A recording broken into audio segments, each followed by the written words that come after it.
Trident Junction on NATO kiirreageerimisjõudude koostegevusharjutus, kus siis Hispaania juhitava brigaadi all erinevate riikide pataljonid harjutavad koos tegutsemisest kaasaks lahingukeskkonnas. Balti pataljon on siis 3 Balti riigi ühine jalaväepataljon, kus on erinevad allüksused Eestist, Lätist ja Leedust.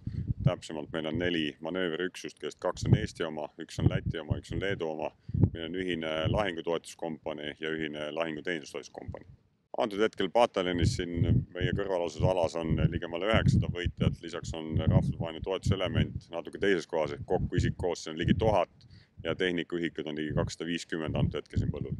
Viimastel päevadel oleme teostanud maastikuluuret, oleme harjutanud maastikusõitu soomukite ja muu tehnikaga ja nagu taustal näha, siis praegu käib koos harjutamine Hispaania üksusega meie tehnika evakueerimiseks. Esimesed 10 päeva viime läbi erinevaid harjutusi koostööd liitlastega ja homsest loodetavasti alustame täiemahuliselt harjutuste läbiviimisi, nii nagu planeeritud.